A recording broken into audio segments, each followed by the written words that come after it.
You know, the whole interest in Dhamma, I think it came from the fact that during the early part of this century, you know, we had two big world wars right after each other, and then, you know, most of the people that got interested in meditation, and even now, 50 to 60% of the people meditating are baby boomers. And I think it was, you know, after the World War and all those deaths, a lot of them probably got reborn, and they were disgusted with this idea of war. They saw so much hatred. And then in you know, in the early 50s, electronics boom started and modernization happened, and all these gadgets. There was new things. You know, television came out, and radio and stereos, and then cars, new models of cars, and it was like a blitz of you know, sensual desires and craving. And so, you know, they had that for the first 20 to 30 years of their life, and then the Vietnam War came out, and then this you know, the sort of the hippie revolution started. And you know, people wanted, you know, were getting fed up of this, of all this establishment conditioning, and you know, they wanted freedom, and maybe the memory of the two previous world wars and all that, and you know, people didn't want to be, you know, this was happening on an unconscious level, you know, more or less.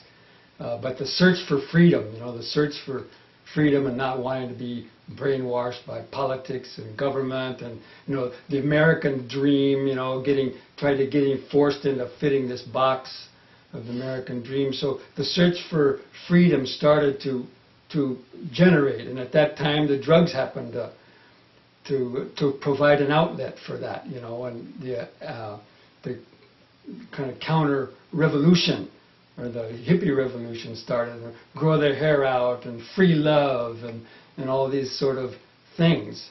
So then, you know, the baby boomers got you know, into that the drug scene, and then at the same time the rock and roll, of course, started, and the lyrics with the rock and roll songs, and you know, of course, the advent of the Beatles and all these other groups, you know, fueled that sense of abandon and going against the established conditioning.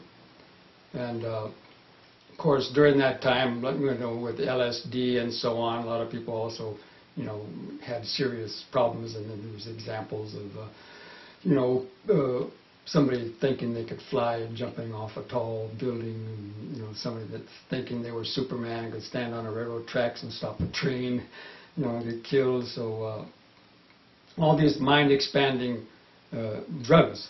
And just about the same time then, Maharishi and others, meditation masters and so on, started coming in from the East and talking about real freedom, you know. So the hippies thought that drugs were giving them some kind of freedom, but then that winded up messing a lot of people up.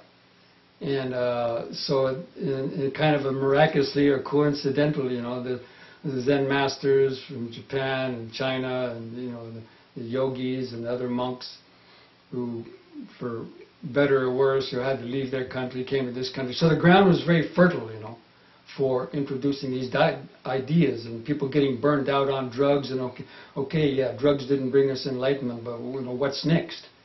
Of course, Timothy Leary, you know, he started to you know, say, well, LSD can you know, lead you through the bardo, and it can open up spiritual experiences. And of course, that's true with the drug experiences. People contacted a new dimension of the mind, and then the yogis came, and the Buddhist masters talking about these altered states of consciousness, jhana, transcendental wisdom, and so on.